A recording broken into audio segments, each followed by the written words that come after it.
What is going on, everyone? It's been definitely a wild day today for the NFL here on Sunday, so I kind of just want to recap everything that went on. And the first big news is Mike McCarthy has been fired by the Green Bay Packers as they fall at home in Lambeau to the Arizona Cardinals. They lose 20-17. Mason Crosby did have a chance to tie the game at the end where he missed the field goal, but this team needs a new voice. They need a new spark. They need some sort of energy. I mean, you even see Aaron Rodgers and the body language from him going all the way down to the team. It's just not the same, and there has to be a switch. A change needs to be made. I know he's won a Super Bowl there. I understand he's been there for over 12 years, but the team just doesn't have it, and it really is unacceptable to be the Green Bay Packers with Aaron Rodgers and fall to the Cardinals at home. I mean, that is the last straw. Mike McCarthy said he was shocked. He was stunned when he got the call to come in and get fired, but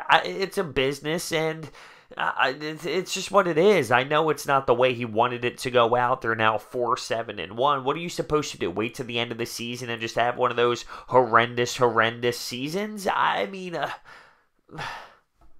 you got to change the scenery. You need someone to get a spark out of this squad.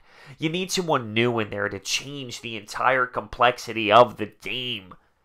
It's the right move. It is definitely the right move. I know that there are fans out there saying, what? Now? Why don't we wait till the end of the season? I say do it mid-season. It's just that ugly. It's that ugly in Green Bay right now. Moving on to this Sunday night football game that I just watched between the Chargers and the Steelers. This was wild. I mean, a tale of two halves for a team like the Chargers. The Steelers went up early. They had a chance to actually blow them out. I thought you had a receiver Hunter wide open in the end zone where he missed.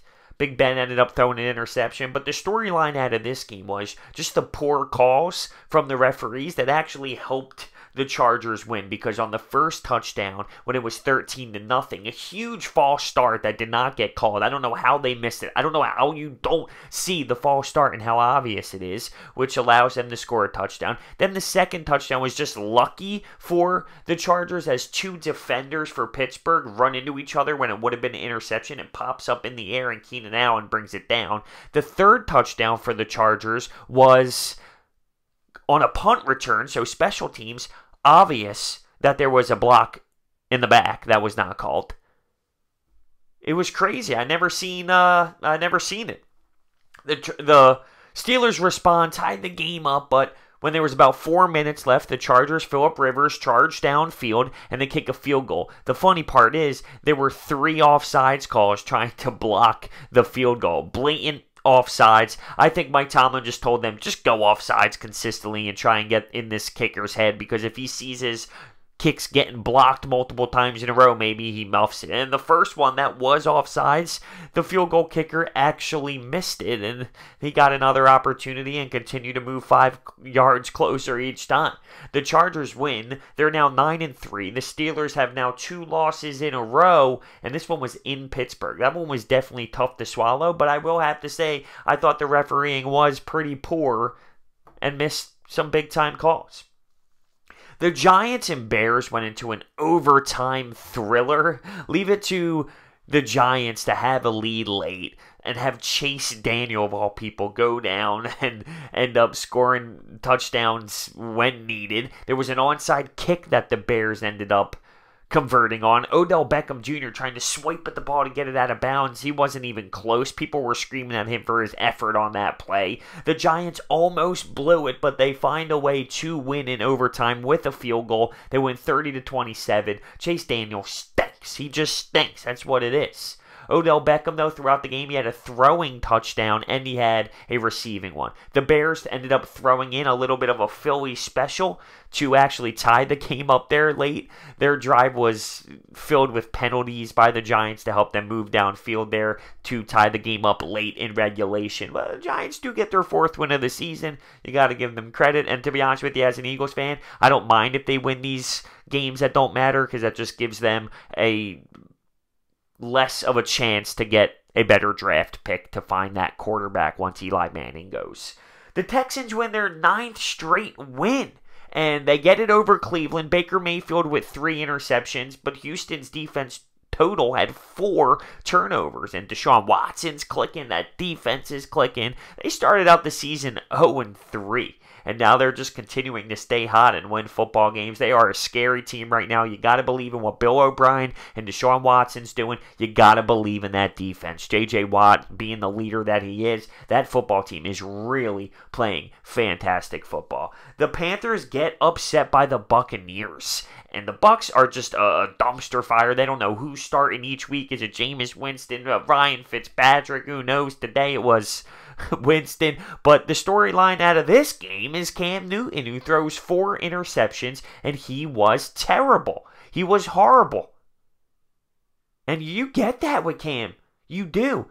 He's not always rocking and rolling and just outstanding and running the football and being this big guy who's just a dual threat. No, he throws in games like this.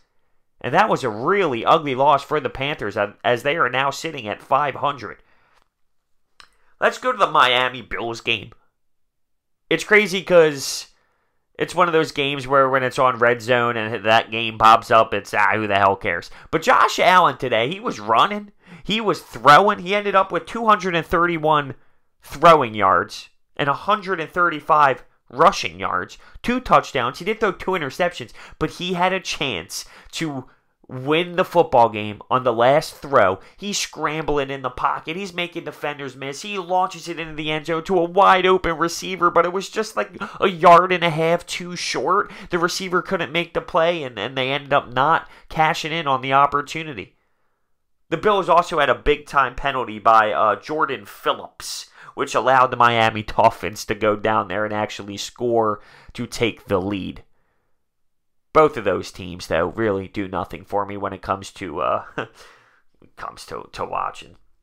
The Seahawks crush the 49ers, and they look like a lock for the NFC wildcard. Russell Wilson was electric today. He had 4 total touchdowns, 3 of them coming in the first half on 4 catches. That's how great he was. The 49ers obviously stink. You have Bobby Wagner getting a 98-yard touchdown run on a pick 6. So that defense is starting to click. It's funny, in the beginning of the year, we all thought the Seattle Seahawks were going to be this bad team and be at the bottom of the NFC West. They are definitely building something there. They are believing in that coach, and they are following the footsteps of Russell Wilson. He is a leader. He's brought this team to many playoff runs, obviously. They got something special over there, and it's pretty intriguing. The Pats handle the Vikings, and Tom Brady gets, his 1,000th rushing yard. Bill Belichick gets his 250th career win, which is including playoffs. Tom throws for 311 yards. We know what we're getting out of that. The Vikings, I was surprised, though. I thought they'd be able to give them a little bit more fight, but in Foxborough, that's obviously a tough place to play. It's year after year after year after year with the Patriots. It's just what they do. Sadly, it is what they do. The Rams end up playing the Lions. It was a little bit closer than we would expect. It was 30-16, but they clinched the NFC West with the win. So obviously now they know they win the division. Not that they didn't think it was going to happen anyway, but it's obviously nice to clinch it. So I would say congratulations, but go Birds. So now we're getting to the storylines of the games that were just not very thrilling. 6-0 Jaguars win over the Colts to snap the losing streak with 2 field goals. Man, what an electric game that was. The Ravens and Lamar Jackson beat Atlanta. In Atlanta, the Falcons team is really just falling apart big time. The Broncos beat the Bengals 24-10, so the Broncos are putting together some wins here. The Titans beat the Jets 28-24. This is the comeback win for the Titans. They were down at one point pretty big here, and with 36 seconds left in this game, Corey Davis gets a touchdown pass from Marcus Mariota. So, that's a nice win. That's a 500 ball club, that Tennessee Titans team is. And then the Chiefs won 40-33 in Oakland. Pat Mahomes throws 4 touchdowns. No Kareem Hunt. Obviously, we know the story, but they beat down on a really bad Oakland Raiders team. So that's what we had today on Sunday. Obviously, tomorrow we have the Monday night game, which will include my Philadelphia Eagles. The big storylines out of today is Mike McCarthy getting fired, which is pretty insane news. And that's the biggest one, without a doubt. That's crazy. I'm curious to see how a new head coach will kind of spark this club. Right now, they don't have a serious head coach. It's just someone filling in for now. I'm sure that'll be in the offseason. They're going to finish and ride this thing out. But I am very intrigued to see what Aaron Rodgers will do with somebody new. Mike McCarthy had to go. In my opinion, he had to go. Let me know what you think on this Sunday. Lots of very entertaining games, lots of storylines throughout it. Thank you for watching, and I'll see you next time.